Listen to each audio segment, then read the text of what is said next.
Yo, what is good, YouTube? Welcome back to another JC2K video. In today's video, we are going to be taking a look at the top 10 best free cards in NBA 2K26 MyTEAM, ranking them here on this list. Before we hop into it, if you haven't already, make sure you hit that subscribe button. Help me push towards the 50,000 subscriber mark on the channel. I upload every single day, multiple videos a day. Would really appreciate it if y'all do subscribe. Without further ado, let's get into it. Let's get to ranking. So we have ourselves at the number 10 spot. I will say there really aren't even 10 good free cards in the game, which is a crazy thing to say, but really 2K just hasn't dropped that many great free cards. So at number 10, we have A'ja Wilson, who you get for, I think, level 35, 6'4" with a 6'6" wingspan. Yes, she can play small forward at 6'4". You would think with the stats, besides the lack of dunking, you would think this card would be pretty good. 87 speed, awesome defense, pretty versatile. I know 6'4" at small forward is small, but you would think in theory this card would be pretty good. Unfortunately, no dunking does matter. 6'4" at small forward is small,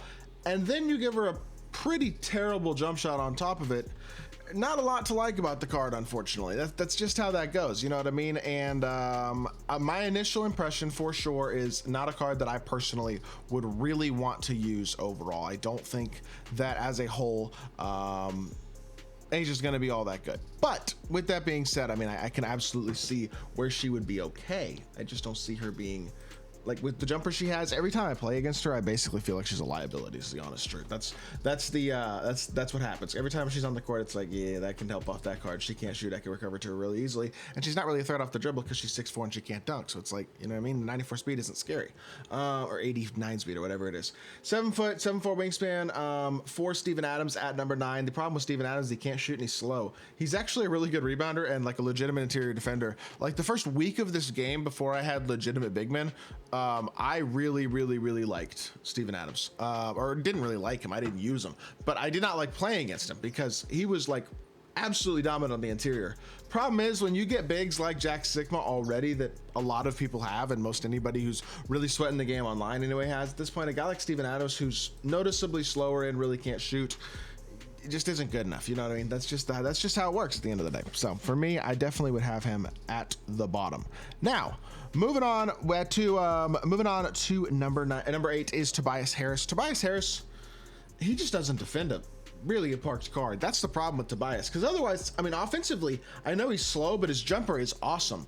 The problem is that doesn't do much for you when you're 85 3 ball, 77 speed, 75 driving, 70 interior. Like, just as a whole, it's just not very good. You know what I mean? That's not going to get the job done when you're, besides 3-point shooting, not able to do much. He's not a threat off the dribble, really. He's not a threat when it comes to the defensive end of the court. He's just overall not a significant threat besides catch and shoot, and that's just not going to do enough on the wing, even if he does move half decent and have a really nice jump shot, which he does. His jumper is great. I will give him that. Can I please click? Here we go. Thank you. Moving on to the number 7 spot on the list. This is where the list at least like starts to get a little better. Trae Young, still not amazing. I don't know. 2K, I would love to see more depth to drops. That would be something that I would be a big fan of seeing in the future. 6'1" with a 6'3" wingspan though, 86 speed, 88 3 ball, but the 30 driving dunk is just like, that's not what you're looking for at all. 44 interior, 35 block, 67 perimeter. I mean, this is literally one of the worst defensive cards I have ever seen. Offensively, he's really solid. His fade is great, especially going to the left. His jumper is elite. He moves really nicely. He can be tough to stop offensively, which is why he's as high on the list as he is. He's just the worst defensive card to ever exist, and therefore overall he's not really a very good card. So I would definitely put Trae at the number 7 spot on this list, and I think that's as high as I can go with him, to be honest. We finally get a half decent card, number 6, like actually can kind of defend and play offense in Sam Cassell, where there's not really a huge liability one way or another. With every other card on the list, there's been some sort of liability so far, and I don't think Sam Cassell quite has that. Now, he's still not a great slasher, but at least he can dunk wide open with a 65 driving dunk. He's still not the greatest interior defender, but at least he's 6'3" with a 6'6" wingspan and is going to be at least somewhat competitive on the perimeter, especially if he is badged up a little bit. His jumper is really nice. He's nice and fast, and just overall, he's certainly more of a threat as a whole than every other card on this list is when it comes to both ends of the court, and it's really not all that close. I feel like it's kind of a no-brainer there. He is an extremely elite option, and I absolutely think that he is a deserving top-tier card on this list, or not top-tier card, but he's the first good card on the list, legitimately. I think he's the best Ascension reward to be honest, I mean, I know I'm gassing up Sam Cassell, but his jumper's legitimately really good, and he's actually like pretty okay defensively, and as a slasher has a good fade and stuff. Like for an Ascension award, he's really good. I'm not saying he's best card ever, but they did him pretty good, to be honest. He's definitely a solid option. At number 5, this is again, like I said, where it really starts to pick up. Pascal Siakam, who's still really solid. My one issue with Siakam is the domination award. He's 6'8" at power forward. If this card could play small forward, he would be so good. At power forward, he's still not bad. Just a little bit small. The 7'3" wingspan does absolutely help. His jumper's nice. Defensively, he's still solid. He's got good finishing. Like, he is not a bad card at all, and I don't want to sit here and act at all like he is even underwhelming. You know what I mean? He's a very good option, but to me, I just think lack of size holds him back a little bit. It's why he's not in the top 4, at least. Jumper's nice, movement wise not doing a lot, but doesn't really need to. Overall, still a really good card, and I do think that he is a no-brainer as the number what am I saying? It's the number 5 spot on this list. Number 4 is Klay Thompson. Klay is basically, I mean, he's obviously, you can use either Klay. They're the same card, so it doesn't actually matter which one I put on here. But he is 6'6" with 6'9" wingspan. He's got his own shot, 86 speed, 98 3 ball. He's just an incredible shooter and a very good defender. That's what he is. And that's a role that every team needs. Like, I feel like almost everybody's still using Klay in their lineup and probably will continue to for a good while, to be honest. He's really good, and I think he's going to be really good for the foreseeable future of season 1 with how elite shooting is in this game and how good of a shooter he is. He is a real threat off the dribble, and defensively he's awesome. He's one of the better, I'm not gonna say he's one of the best level 40s I've ever gotten or anything like that, because that obviously does not seem to be the case, but I do think he's a really good card. So I got him at number 4.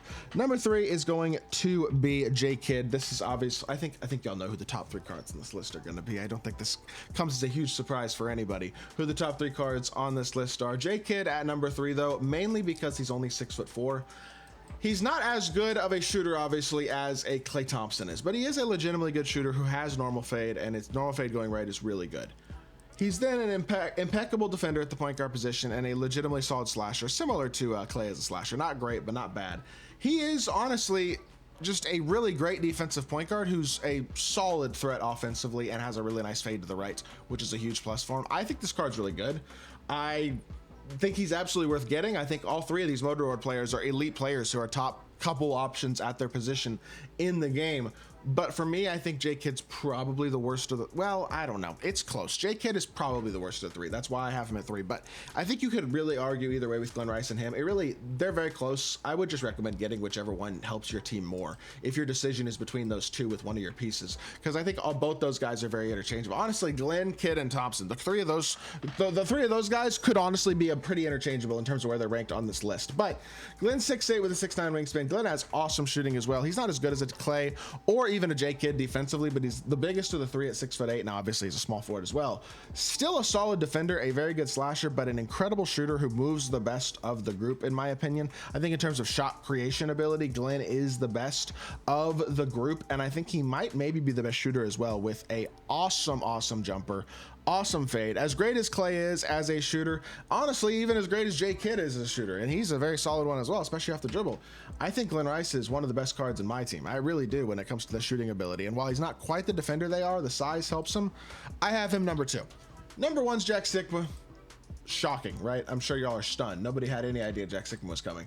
6'11", 7'3" wingspan, 80 speed, 93, 85 standing, 80 driving dunk, 92 interior, 90 block, 84 perimeter, 80 steal. I mean, he's a beast, plain and simple.